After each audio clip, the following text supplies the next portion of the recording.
2 years ago, I did a show with my wife. The base of it was a sketchbook that I worked on for a year on children suffering around the world from famine, wars, abuse around the world, not a specific area. And once I finished that book, I wanted to continue, but it was full from cover to cover. Both sides of it, both sides of the page were filled. So one day I still have, I had a lot of pictures there, and I just took one and I started drawing on a bigger scale than this book. It's a small book like this. I drew on a bigger scale. It was this one over there, I think. Where is it? There it is. So that was bigger. That was the first one. And I did it, but then I realized that I didn't have enough space. So I added more. And I just left it like that. And I said, okay, let's do another one. So I did another one, a bigger one, and so on. And then I started, making them bigger and bigger. And some of them are life-size, or, yeah, basically they're all more or less life-size.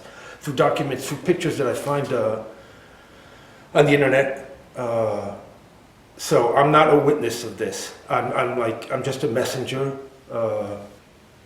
I'm relaying what happened, what's happening, and unfortunately what will happen, because it's been going on since forever.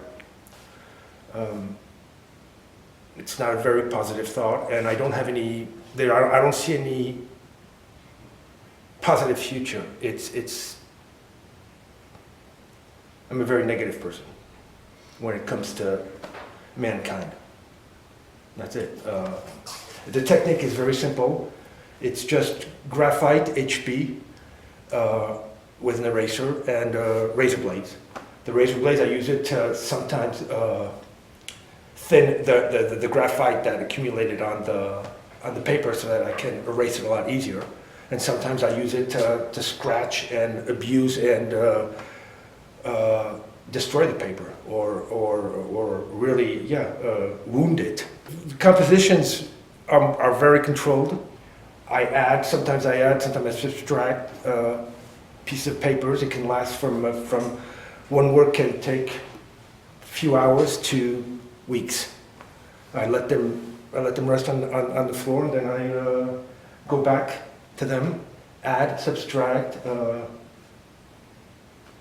That's it. It's a never-ending story. It's a never-ending process, and it's still a work in progress. I don't know how many there are here, but there's still more in progress in my very little studio, because I really work, even though it seems big, I work on that much of a surface, and the paper I just clip the papers to some string on the wall, and so I can lift it up so I can work on the surface. I work on the flat surface. I don't work on an easel most of the time, unless it's very big and big enough so that I can work on the floor sometimes, but that's very rare. That's it.